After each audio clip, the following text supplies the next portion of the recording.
Like, it doesn't matter if it's a Labour MP or a Conservative MP. The person sitting in that seat has no power and inner strength.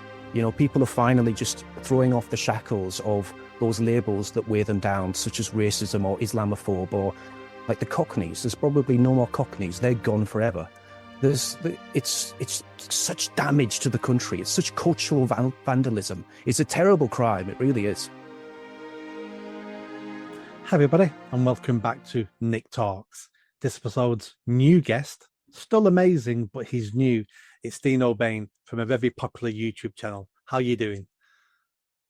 I'm pretty good, thank you. How are you? I am excellent. Thanks for coming on my show. I stumbled across your channel a few weeks ago, liked some of the videos, and I thought, here's somebody I need to talk to. First of all, you sound just like the Angry Bootneck.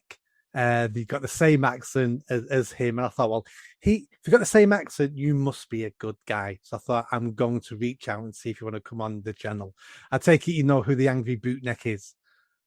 Yeah. I mean, everyone that sounds the same as everyone else is particularly good. The more different you sound, the more evil you are.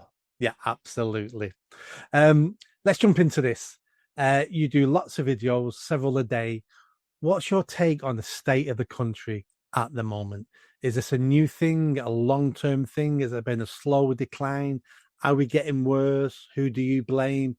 Let's jump into this now.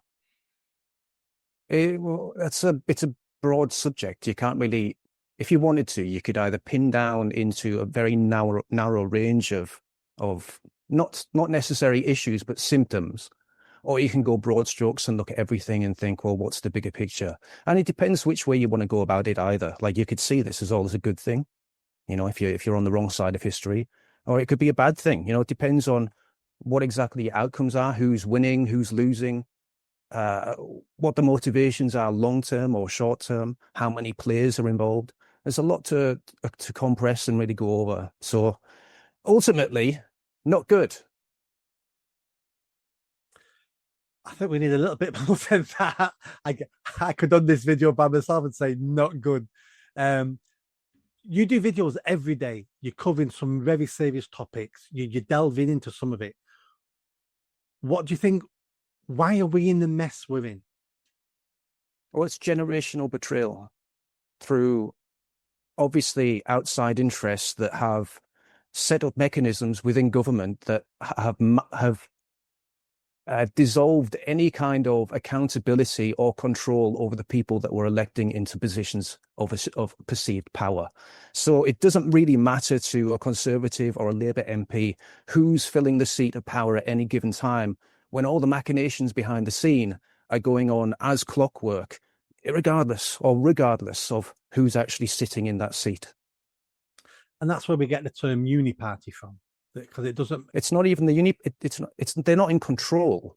Like, it doesn't matter if it's a Labour MP or a Conservative MP. The person sitting in that seat has no power, no control. There isn't a party. It's like it reminds me of the WWF or the WEF as it's called now. It's a staged managed show where two people are blaming each other, but at the same time they need each other to survive. Like, the Conservatives need Labour to go over the top and go out of control before the UK public finally votes them into power, where they can then do like horrible things to the country. So it gets to the point where we're sick of them and we'll go back to the Labour Party and they can do the slow, horrible things over many years to the country, but nothing really changes because behind the scenes, the civil service will go on in its uniformed, ideological manner without any accountability, without anybody being fired when they do things wrong, without anybody being able to vote them in or vote them out, then generational betrayal is the only thing that I can come to. So it sounds like we have an illusion of democracy, that we have the illusion that our vote counts and that we can elect leaders and we can elect the direction of the country. But as Liz Truss found out, if you are the leader, if you are the prime minister, and the people behind the scenes don't like what you want to do, there's a quick way to get rid of you. But also many politicians go down the easy road, which is, I'll just do as I'm told. I'll just go down the road of least resistance. I'm on good money, good pension. I'm going to get a good part-time job sat on a board somewhere when I'm gone. I might even end up working for the WEF. So it's the road of least resistance all the time. Well, it's not just that. You've seen in France recently, you've seen in the Netherlands with Geert Wilders, that they don't just stop with, you backing down or maybe just towing the party line. If you step over their perceived boundaries, or if you go in the wrong direction, as Anderlecht von der Leyen was saying on video, if we have democracies going in the wrong direction, then we have mechanisms in place to deal with that, in her own words. So it doesn't matter, right? If you're going in the wrong direction that they want to go in, which is multiculturalism and the destruction of nation states, right? So if you go in the wrong direction and you actually want to be proud of your country, then they'll just destroy you and they'll lock you up. We've seen with Marine Le Pen that they'll do whatever they need to do to make sure that you are not going to be running in the election. How far they need to go is up to you. Mm. We've left the EU now, supposedly, even though we've still signed up to many of the mechanisms within the EU and still implement many of their laws. Didn't we just sign a deal with them saying that we actually got a little bit closer to them? It wasn't just fishing rights. It was also free movement. Yeah, there was a few nasty hooks in there as well. No, absolutely, because we all know Parliament never wanted us to leave in the first place, and Labour government didn't want us to leave, and they're trying to get us closer and closer. But the point I was going to make is countries are fighting back on this globalist agenda. We've had a globalist agenda all my life. That's all I remember. And I'm 57. This has been a big, long march through the institutions. It's a globalist agenda. But over the last few years, I would say probably starting with Trump, because he was a shock to this system. It looks like things are beginning to change. Now, it may be shouting into the wind at the moment that no change will come, but people are waking up. Twitter and X have been a godsend that people can have decent conversations and talk about things which we couldn't do 5 years ago. Is change happening, or is it just change in echo chambers that it's not really happening, but we're talking about it? It's both. But it's also there's a third thing as well, where we're seeing just a mass awakening of people. And I don't mean like awakening in the spiritual manner, or like people are finally red-pilled or something like that. I just mean an awakening from like an inner strength. People are finally just throwing off the shackles of those labels that weigh them down, such as racism or Islamophobe or a sexist or whatever. People have had enough of the labels now. We're done with them.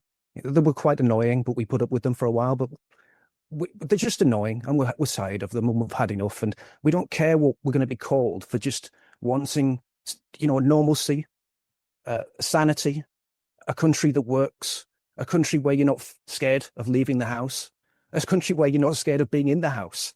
I mean, there's so many things wrong with this place that it's quite remarkable that people have put up with it for so long. Yeah, those labels, I've been calling them now for a few years, super words, because they've used them for decades and generations to shut people up. Don't say that racist. Don't say that homophobe. Don't say that Islamophobe. They were very powerful words for many, many decades, but they started to lose their power, I reckon, from probably 2020. Black Lives Matter helps people to open their eyes. But at the moment, the reason why I think people are awakening now, it's because all our lives are getting worse. It was easier and quite convenient to shut up, say nothing, be afraid, because our lives were still fairly good. But our living standards now are falling. We all can see it falling. We can feel it falling. So therefore, those words and being silent aren't the answers anymore now, because we can see the direction of travel, and it's downwards. It's true. And I feel sorry for the people that they've used as weapons in this multicultural diversity war that has been waged on the West, because they haven't really done anything wrong, but they're now in countries that are going to quickly find that they don't like them very much, and that they're tired of them, and that they've had enough. And it's not their fault. So I do feel sorry for them in that way. And the real perpetrators need to be recognized and they need to be brought forward for what they've done to the West, which is a grand experiment, as they put it in very nice, placating terms. What it is a crime against humanity on both sides. And people will need to answer for this one day. It's going to be... I don't think there's been a scandal like it, nor will there be ever a scandal like this. It's absolutely unbelievable what has been done to the West. Yeah, I know it's a depressing reality to talk about, but once you start to realize it, and it's genuinely depressing. Like, you go through a period of mourning once you realize how serious it is, like the implications of it all. But once you get past that, you're able to look at it with a clarity that reinforces my decision to make this channel. Yeah, I was going to say then, it was all done without public consent. I can handle us making mistakes in this country, because everyone makes mistakes, so countries always make mistakes. I can handle that if there's been a public consultation, if we've discussed it, if that was the direction the country wanted to go. Same with Brexit. If Brexit turned out to be a huge mistake, I'd be quite happy with that, because that was the decision the people made, and we have to live with our consequences. But this mass migration experiment was done underhand. At every time the British public were consulted on it, at every opportunity they said, we don't want it anymore. Here's something that most people don't know. We all know about Windrush. So the boat Windrush landed in 1948, and we say that was the beginning of mass immigration. 2 years later, 1950, the government had to set up a special minister committee to look at immigration in the UK 2 years after Windrush, because the people of the country were saying, we don't want any more of this immigration. That was 2 years. That was 1950. They ignored that. They ignored every election after that. They ignored the rise of people, parties like the National Front, the BNP, who are all about reducing immigration and ending mass immigration. And at every stage, we were ignored, told to shut up. Use of the super words, racist. Talk about it, you racist. As if it's a natural state for us to allow foreigners to move into our country. It's the complete opposite. Everything in our biology tells us that we need to be with people who are like us, because that's how we pass on our genes. I'm not saying that's right or wrong. I'm just saying that that's a natural state of things. But we've got to a stage now where people seem to have had enough. And I can actually smell violence in the air. And I don't think we're going to get violence today, but the government hasn't got long left now. Any government hasn't got long left to start reversing some of these policies. Otherwise, there's going to be mass violence in the UK. And do you know why there will be mass violence? It's because people don't feel just threatened ideologically. They don't feel as though their beliefs are the one thing that need to be worried about. They're not too bothered about their football team maybe having a different colour of supporters. They're worried about being wiped out, not existing anymore, not having a country anymore. They're serious things, right? They're like the life-changing things, obviously, because I don't want to say the words on YouTube, I don't want to sound inarticulate, but at the same time, this will be used on YouTube. There's certain keywords that would absolutely destroy a video. I don't want to use them, but they're very serious words that are used at very serious times. And I think that's why we're seeing the reaction of people, because people are waking up, not just waking up to like a bit of a danger, a bit of a threat. It's an existential threat to their lives and their future. And they're realizing very quickly that there's no games being played here. Like, this is for keeps. Everyone's involved. Like, whether they like it or not, it's forever. So yeah, a lot of people realize the huge enormity of it. But when you touched on America, that is such a huge moment in history when Trump got elected. Because can you imagine the power and the backing of all the corrupt institutions still being alive and beating in America and pushing their DEI drives right through Europe and right through the UK? Nothing stopped. It was completely unabated. Free speech in the UK would be gone because you'd have no pushback from America. Like, imagine Keir Starmer just let loose without any kind of American like tapping on his shoulder going, "That's a bit much, mate. You want to calm down just a bit, eh?" You know what I mean? Imagine how things could be, like how bad things could be now. I don't know whether it's going to get worse. I don't know whether it's going to get better, but at least people are opening their eyes and they're seeing the situation for what it truly is, which is worrying and it's terrible. And it's so bad we can't even mention the term on YouTube. So I think it's definitely going to get worse before it gets better, but I think it definitely is going to get better. And the reason why it's going to get worse is because the elite, the political class, will not go without a fight. We're going to get more draconian laws coming in. They're going to come down harder on people. We've seen now we have political prisoners now in the UK. You tweet the wrong thing, you can go to jail. Where we don't always send paedophiles and rapists to jail anymore now in this country, but tweet the wrong thing, jail. So things are going to get tougher and tougher. But that's actually a good sign. That's a good sign of an authoritarian regime that's just about to collapse, because they're turning to more extreme measures. And when you're talking about the change to the country, this is what I tell people. My home city, Manchester in the census a couple of years ago, 2021 census, Manchester now is white English is now a minority in my city. A third of the people in my city were not even born in the UK. A third of my city are people who were born in other parts of the world.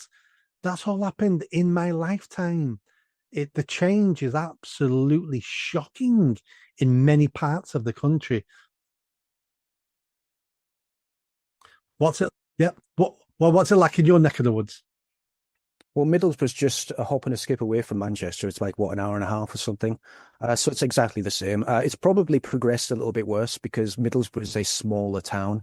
It's like a cancer. It grows in the city centre and it spreads outwards. So the closer you get to the train station, for example, the less white people live there, want to be there.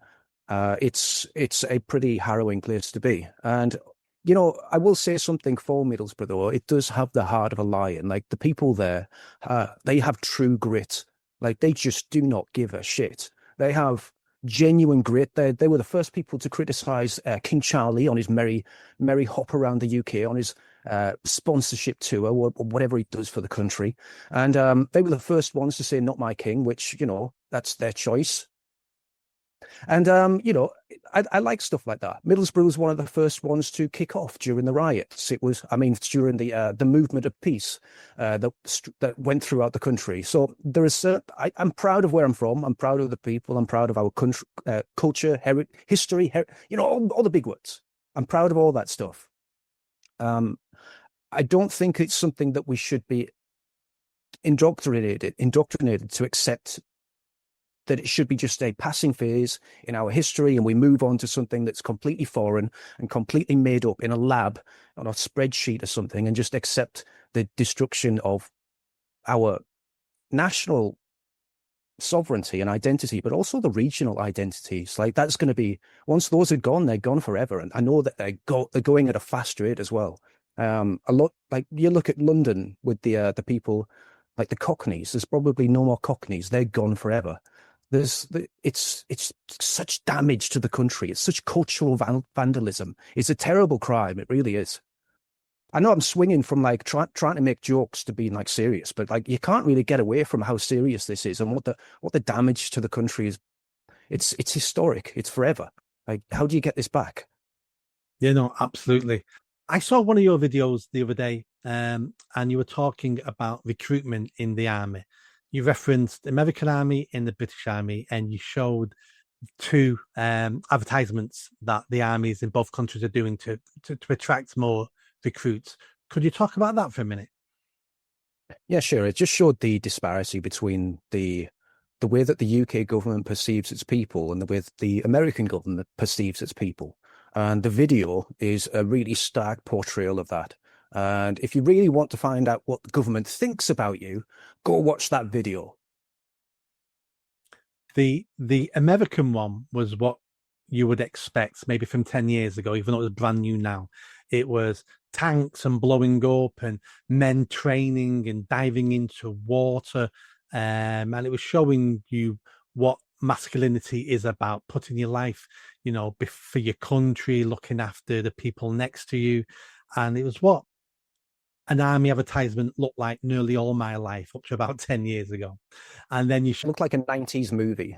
Yeah, exactly. And then we looked at the British one, and the British one was a group of 5 soldiers in camo gear walking across the hills and mountains. Yeah, and suddenly they all stop. And one of the soldiers looks Asian. He takes his hat off. He pulls out a prayer mat. He washes his face. He starts praying towards Mecca. And all the other guys just sit down and wait for him to finish. And then they all get up and carry on marching. Very politely. Very politely. Yeah. And it's a good job. Nobody was shooting at him at the time. Very good job, yeah.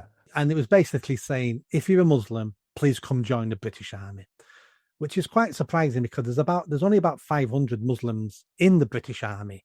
And at the height of ISIS, more British Muslims left this country and joined ISIS than were actually in the British Army. I just found it a crazy advertisement. It is crazy, but it's sort of like it's linked to all the craziness that's already going on behind the scenes. Like they say Muslims are not a problem. This is going to get it demonetized. They say Muslims are not a problem, right? Or Islam is not a problem. But you look at the percentage of Muslims in the UK compared to the crime that they commit, compared to their attitude towards the natives, compared to what they're doing within the power structures of our legal system and our democracy, how they stitch up the votes so they vote in blocks.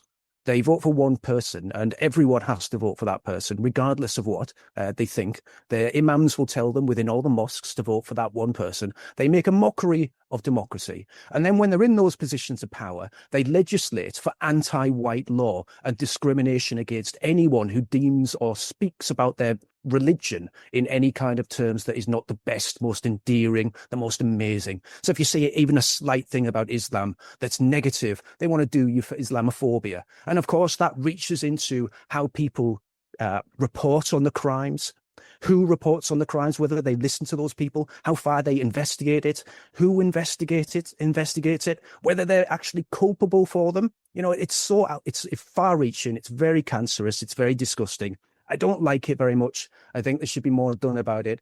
And I think, again, that's one of those issues where a lot of people have been thinking this for a long time without saying it because they're too scared, but they just don't care about being called Islamophobic anymore, which is why they wanted to make it law, by the way. They wanted to prosecute people for saying anything bad about Islam because they just don't give a shit anymore.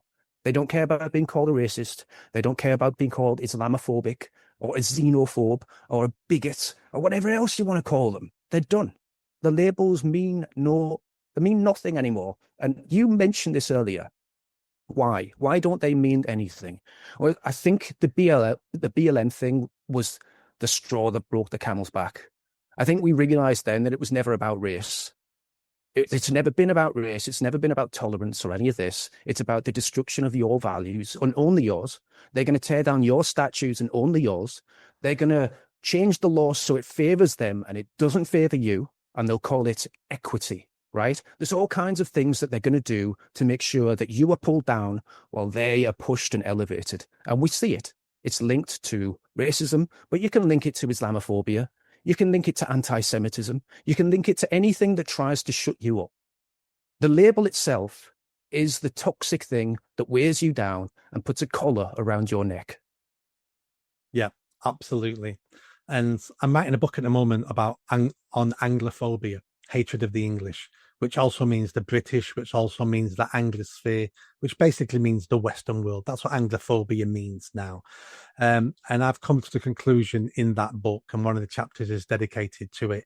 The reason why we're under attack at the moment is because of envy and jealousy. It's as simple as that. We've got other people around the world, different cultures, and they're going, why is my culture? Why is my world not a first world country?